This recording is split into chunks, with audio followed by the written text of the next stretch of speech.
एक मुखिया जी तो हमारे ऐसे हैं, जान ना पहचान मैं तेरा मेहमान वाली कहानी हो गई, ला करके पूरा खोल करके दिखा रहे हैं हमने कब एनालिसिस कराया। अरे हम दोस्तों, हमारे प्रिय मित्र आदित्य रंजन सर के इस स्टेटमेंट को सुनकर मुझे एक लाइन याद आ गया।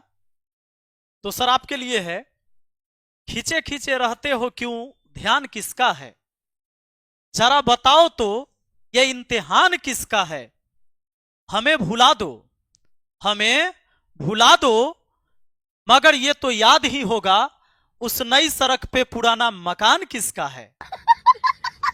अभी ये कुछ दिन पहले ना आप मिल के गए हमसे, और मिलकर जाने के बाद भी जान पहचान नहीं हुई। वाह रे वाह। नमस्कार साथियों, आज मैं द इंड करने वाला हूं इस कंट्रोवर्सी को इसी वीडियो के साथ। हां, अगर किसी की इच्छा होगी आगे तो जारी रहेगी, वरना मैं अपने तरफ से यहीं पर इसको खत्म करूंगा।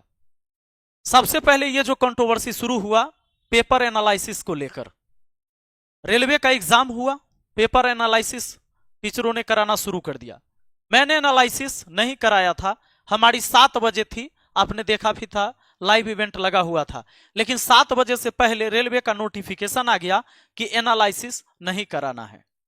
इससे पहले हमारे प्रिय मित्र आदित्य रंजन सर, जो गणित के अच्छे शिक्षक है, मैं आज भी कहता हूं अच्छा गणित पढ़ाते हैं, आकर इन्होंने जो बयान दिया और जिस शब्दों का इस्तेमाल किया सभी शिक्षकों के लिए जो एनालिसिस करवा रहे हैं, जैसे इनको लगा कि पूरे भारत भर के छात्रों को यही पढ़ाते हैं और ये अगर नहीं होते तो भारत से शिक्षा ही खत्म हो जाती।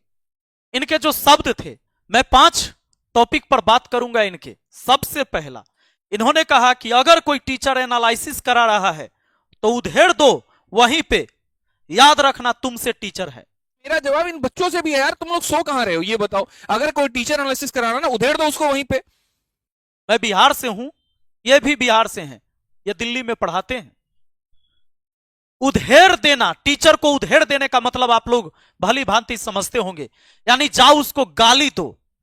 एक शिक्षक अपने छात्रों को यह सिखाता है कि शिक्षक अगर कोई एनालिसिस करवा रहा है तो उधेड़ दो। जैसा कि आपको पता है कि इतने दिनों से, सालों साल से जो भी एग्जाम होते रहे हैं, अभी तक हर टीचर एनालिसिस करवाते थे और बच्चों को भी एनालिसिस चाहिए था। आप पढ़ते इसलिए हम पढ़ाते, आप नहीं पढ़ेंगे तो हम पढ़ाएंगे किसे। ऐसा नहीं था कि एनालिसिस की जरूरत छात्रों को नहीं था। अगर यह बात थी एनालिसिस बंद करने की, तो जैसे ही रेलवे नोटिफिकेशन देता है एग्जाम के लिए, वैकेंसी के लिए, सेंटर के लिए, तो इसको एनालिसिस के लिए भी रेलवे को एक नोटिफिकेशन देना चाहिए था, जो अभी दिया। इसको पहले ही दे देना चाहिए था। और जो महानुभाव ये कह रहे थे कि जो शिक्षक एनालिसिस करवाता है उसको जाके उधेड़ दो, तुम कहां सोए हुए हो, तो मैं यही कहना चाहता था कि अभी तो 9 सितंबर तक जो एग्जाम हुआ था यूपी कांस्टेबल का, उसमें यही एनालिसिस करवा रहे थे। तो क्या बच्चे इनको भी उधेड़ देते, यह ठीक रहता? ये सबको गाली सुनवाना चाहते तो क्या ये भी सुनने के लिए तैयार हैं? तो इस तरह के अमर्यादित शब्दों का इस्तेमाल करना सभी शिक्षकों के लिए, मैं तो सीधी सी बात कहा मैंने कि आप टीचर अच्छा हो सकते हैं, आप गणित अच्छा जानते, अच्छा पढ़ा सकते हैं, व्यक्ति अच्छा नहीं हो सकते। क्योंकि आपके अंदर जो अहंकार है, आपके अंदर जो घमंड है, आप अपने से बड़े बड़े सीनियर शिक्षकों को भी आपने बुझा नहीं है, और आपने ऐसे बदतमीजी से पेश आए हैं। कई सालों से मैं देखते आ रहा हूं आपको। हम और हमारे और आपसे ना बड़े बड़े शिक्षक हैं इस भारतवर्ष में, कई सारे शिक्षक ऐसे पैदा लिए कि हम लोग तो किसी खेत की मूली नहीं उनके सामने। नहीं, आप हैं। अभी भी यूट्यूब पर हमसे और आपसे बहुत बेहतर पढ़ाने वाले शिक्षक हैं, जो हमसे बड़े भी हैं, उम्र में भी बड़े हैं, नॉलेज में भी बड़े हैं, तरीका भी उनके अच्छे पढ़ाने का। जिनसे आप पढ़ के आज पढ़ाते हैं ना, जिनसे पढ़ के आपने एग्जाम क्रैक किया ना, उनको भी आपने नहीं छोड़ा। तो ऐसी हालत है आपकी सर, यह शोभा नहीं देता है। अगर इस तरह के आप शब्द का इस्तेमाल करते, इस बात से दिक्कत हुआ। अरे हमारा इतना लापरवाह शिक्षक तो कोई है ही नहीं है यूट्यूब पर। मैं 3 साल पहले मुखिया बन गया, उसके बाद तो मैं पढ़ाना, बच्चों को भी पता है कि मैं कब आया कब गया, इनको नहीं पता चला। मैं लगातार रहा ही नहीं, मैंने एनालिसिस भी नहीं कराया था।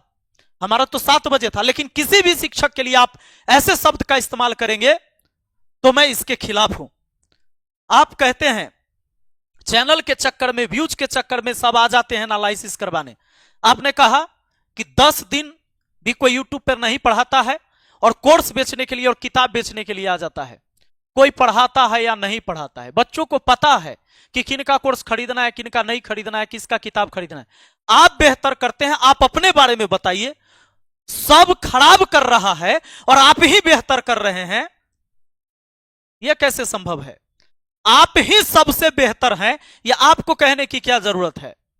और अगर आप ये कह रहे हैं, इसका सीधा मतलब है, आप जरा सोच के देखिए कि एक शिक्षक होकर यह शब्द का आप इस्तेमाल करते हैं, जो कि बिल्कुल मुझे नहीं लगता कि यह जायज है। और जो बच्चे समझते हैं, कुछ लोग समझते हैं कि मैं टीआरपी के लिए, मैं व्यू के लिए ऐसा कर रहा हूं, तो पहली मेरी बात सुन लो भाई। तुम्हें अगर यह लगता है, कुछ लोगों ने मुझे कमेंट भी किया था कि इनकी वीडियो का जो व्यू होता है, विपिन सर आप पूरी जिंदगी पढ़ाओगे तो भी व्यूज नहीं आएगी। मैं आपकी आंखें खोल देता हूं अभी 1 मिनट में, आ जाओ।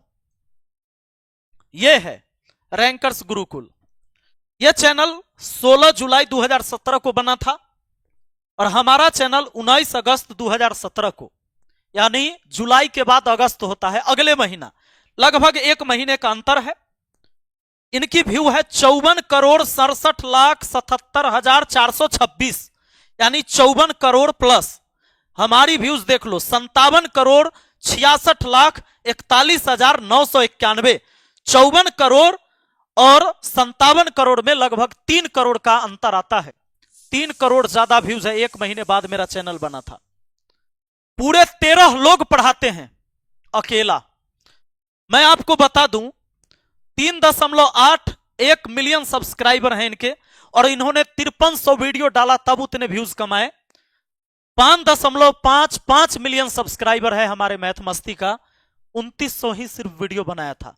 क्योंकि 3 साल से मैं सच में पूरे वो लगन से मैंने यूट्यूब पर ही नहीं, मैंने पढ़ाया ही नहीं, क्योंकि कई सारे कामों में उलझ गया था। लेकिन अब मैं कहता हूं, अब यह बतवा पर अब लगातार होगा क्लास, लगातार पढ़ाई होगा। लगाइए जितना ताकत दिखाते हैं। जिन लोगों ने मुझे कमेंट किया था कि उनके एक वीडियो के व्यू से तुम्हारी पूरी जिंदगी का व्यू है, आओ तुमको दिखाते हैं, अंधभक्त बने फिरते हो। इनकी पॉपुलर वीडियो जो है अभी तक 9.8 मिलियन व्यूज कमाई है। हमारी जो पॉपुलर वीडियो है 11 मिलियन व्यूज कमाई है।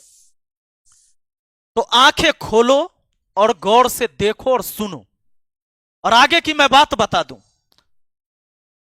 आगे इन्होंने कहा, जब पिछली वीडियो का मैंने रिप्लाई दिया था, पैसा कमाना उद्देश्य नहीं है हमारा। यह आदित्य रंजन सर का है स्टेटमेंट, पैसा कमाना हमारा उद्देश्य नहीं। 200 रुपए में लोग ला करके अपना मैथ्स का कोर्स लॉन्च कर रहे हैं। हम भी कर सकते थे, लाखों करोड़ों रुपए हम भी कमा सकते थे। नहीं, मैं कहता हूं पैसा कमाना मेरा उद्देश्य है। अगर मेरे पैसा कमाने से किसी का नुकसान नहीं हो रहा है तो मैं पैसा कमाऊंगा। पैसा से हमारा बहुत लगाव है, काहे कि हमको पता है कि हमारा दवाई, रोटी, कपड़ा, घर, मकान सब कुछ चाहिए। जीवन जीने के लिए मेरे परिवार को भी चाहिए, तो हमको पैसा की जरूरत है। और पैसा अगर नहीं आता तो ये काम हम नहीं करते रहते। और मुझे यह भी पता है कि जो ये वीडियो देख रहे हैं ना, जो नौकरी की तैयारी कर रहे हैं, वो भी इसलिए कर रहे हैं कि उनको पैसा चाहिए। फ्री में काम करना होता तो ये भी नहीं करते। लेकिन आपका पैसा कमाना उद्देश्य नहीं है। आइए मैं आपको दूसरा रूप दिखाता हूं। आप एक तरफ तो कहते हैं कि अगर मैं चाहता तो 200 रुपए का कोर्स मैं भी ला के करोड़ों रुपया कमा सकता था। तो आइए जरा वीडियो को देखिए। भाई इस बैच की जो फीस है वो 699 रुपए है, लेकिन ये मात्र 2 दिनों के लिए है और इसके बाद इसकी फीस बढ़ जाएगी। तो क्या ये 699, 799, 1000 और 1200 के कोर्स से पैसा नहीं कमाया जाता है? मैं कमाता हूं। मैं कहता हूं मुझे दाएं बाएं करने की जरूरत नहीं है। मुझे पैसा नहीं मिलेगा, हम पढ़ाई नहीं करेंगे, ये सही बात है। मैं क्यों आऊंगा? मुझे भी शौक है मैं अच्छे से सोऊं, अच्छे से आराम से घूमूं फिरूं, लेकिन पैसा कमाऊंगा तभी घूम फिर सकता हूं। इसलिए अपने जीवन को जीने के लिए पैसा कमाना जरूरी है। अगर कोई ये व्यक्ति पढ़ा लिखा होकर ये कहता है कि मुझे पैसा कमाने का उद्देश्य नहीं है, तो समझ लीजिए वह देश के लिए भी खतरा है। क्योंकि अगर पढ़ा लिखा व्यक्ति बेरोजगार है, वो पैसा नहीं कमा रहा है, तो देश की आर्थिक स्थिति गड़बड़ा जाएगी जी। हम सरकार को जीएसटी देते हैं, हम सरकार को टैक्स देते हैं, उसी से फिर बजट बनता है, देश में विकास का काम होता है। अगर पढ़ा लिखा व्यक्ति अगर यह कहे कि मेरा पैसा कमाना उद्देश्य नहीं है, देश के लिए भी खतरा है। आगे आ जाइए। मैं एक बात और कह देना चाहता हूं, सबसे बड़ी बात, जब तक आपको याद होगा जो आज कह रहे हैं ना कि मैं रेलवे वाले बच्चों के लिए सोच रहा हूं, जब तक रेलवे ने कैलेंडर जारी नहीं किया था ना दोस्तों, ये शिक्षक कभी रेलवे वाले बच्चों को नहीं पढ़ाते थे। ये लोग सिर्फ एसएससी का, क्योंकि एसएससी का कैलेंडर जारी था, उसके वैकेंसी फिक्स थे, उसके एग्जाम फिक्स थे, सब कुछ पता चलता था, तो कमाई होती थी। लेकिन रेलवे का कोई अते पता न रहता था, वैकेंसी 4 साल पर आएगा कि 5 साल पर आएगा कि 2 साल पर आएगा।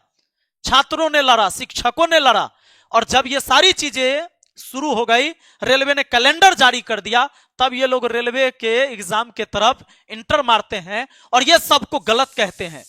अगर पेपर एनालिसिस गलत है, रेलवे ने नोटिफिकेशन निकाल दिया, कोई नहीं कराएगा। लेकिन आप कहने वाले कौन होते हैं कि जो एनालिसिस करवा रहा था उसको जाके उधेड़ दो।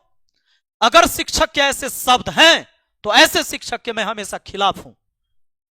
और मुझे यह पता है आपसे बड़े बड़े शिक्षक इस यूट्यूब पर हैं, हम लोग उनके सामने कुछ नहीं है, और लोग पढ़ा रहे हैं लेकिन ऐसे शब्दों का इस्तेमाल नहीं करते हैं। आप पढ़ाते अच्छा हैं, लेकिन मैंने कहा ऐसे शब्द सुन के कोई नहीं कह सकता कि आप एक इंसान अच्छे, और शिक्षक को ऐसे शब्द का इस्तेमाल नहीं करना चाहिए था बाकी के लिए। और दूसरी चीज, छात्र को सीखना भी चाहिए तो सिर्फ आपसे गणित, इसके अलावे आपसे कुछ सीखने लायक नहीं है। अगर कंट्रोवर्सी आगे जारी रही तो हम तैयार रहते हैं एनी टाइम। और मैं आप सबसे एक ही बात कहना चाहूंगा कि मुझे भी कंट्रोवर्सी की जरूरत नहीं है। मैं भी पढ़ाने के लिए ही यूट्यूब चैनल बनाया था, और 55 लाख से ज्यादा बच्चे मुझे अगर फॉलो करते तो पढ़ने के लिए ही किए थे। मैंने ये कभी नहीं कहा कि मैं फ्री में पढ़ाऊंगा। हमारी ऐप पर है, हम कोर्स बेचते हैं और बेचेंगे, किताब बेचते हैं, हम बेचेंगे। यूट्यूब पर भी जो बच्चे फ्री पढ़ सकते हैं उनके लिए भी कंटेंट है। और मैं आगे क्लास जारी भी रख रहा हूं। एक फ्री बैच, फाउंडेशन बैच शुरू होगा। फ्री बैच है कंप्लीट मैथ का, 1 दिसंबर 2024 से शाम 5 बजे से यूट्यूब चैनल मैथ मस्ती पर ये चलेगी। शाम के 5 बजे अब फाउंडेशन बैच चलेगा। पूरा कंप्लीट मैथ पढ़ाऊंगा, पीपीटी, पीडीएफ, टेस्ट सब कुछ प्रोवाइड करवाऊंगा। और उसका लिंक मैं नीचे डिस्क्रिप्शन बॉक्स में दे देता हूं। आप जाकर टेलीग्राम चैनल पर जुड़ जाना, सारे मटेरियल वहां पर अवेलेबल होंगे। यूट्यूब पर शाम के 5 बजे 1 तारीख से डेली क्लास चलेगी। गणित पढ़ाएंगे ना तो समझ में अबे करेगा, इसकी गारंटी है। बाकी आप लोग क्या सोचते हैं कमेंट में जरूर लिखिएगा। हम मिलते हैं फिर अगली वीडियो में। बहुत बहुत धन्यवाद।